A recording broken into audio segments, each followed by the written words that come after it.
দেশের মানুষ আমাকে এত ভালোবাসে আমি কোনোদিন বুঝতে পারি না।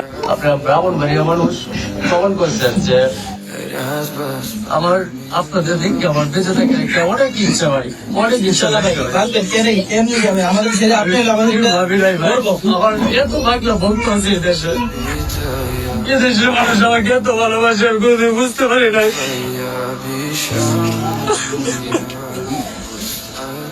আমি কোনোদিন ভাবি নাই ভাই যে আমার এত ভাগলা ভক্ত আছে, আমার এত ভালোবাসা। আমি ভাই তোমার মাঝে দেখতে চাই, ভাবতে চাই না ভাই। আল্লাহ সবাই আমার 3টে বাচ্চা, একটা আকুল আবেদন ছিল যে আমার বাচ্চাদের জন্য বাচ্চা রাখবো, কিন্তু এই দেশের যে ভালোবাসা আমাকে দেখাইতেছে আমি সেই ভালোবাসা থেকে কেমনে কবরে যাই। আমি কবরে যাইতে চাই না, আমি কবরে যাইতে চাই না, আমি বাচ্চা দেখতে চাই। আল্লাহ আপনাদের ভালো রাখো, আল্লাহ সুস্থ রাখো ভাই, তোমাদের জন্য আমার ভালো রাখো। আচ্ছা, আমি একটা কথা বলতে চাই, এই পৃথিবীর কোনো মানুষই চায় না সে অকালে মারা যাক। সবারই এই পৃথিবীতে বেঁচে থাকার একটা ইচ্ছা থাকে।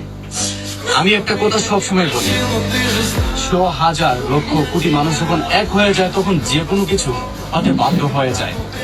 তো আপনারা যারা আছেন মানুষ, আপনারা এই ভিডিও শেয়ার করে নিলে 10টা টাকা সাহায্য করেন। আপনারা যদি 10 টাকা সাহায্য করেন তাহলে এই মানুষটা এই পৃথিবীতে বেঁচে থাকতে পারে। আমি আমার 3টা ছেলের জন্য বেঁচে থাকার জন্য আবেদন করছিলাম, কিন্তু 3টা ছেলের জন্য বাঁচতে গিয়ে দেখি সারা বাংলাদেশের মানুষের জন্য আমার বাঁচতে ইচ্ছা হয়। আমি কোনোদিন ভাবি না আমাকে এত মানুষ ভালোবাসে। আচ্ছা, আরেকটা বিষয়, তোমার চিকিৎসা কি বাংলাদেশে হবে? না, বাংলাদেশে হবে না। এটা কিন্তু অনেকে জানেন না। ওর চিকিৎসা মানে সাইডের চিকিৎসা বাংলাদেশে হবে না। ওর চিকিৎসার জন্য অনেক অর্থের প্রয়োজন, ওর চিকিৎসা অনেক ব্যয়বহুল খরচে হবে। তো সবাই সাহায্য করে,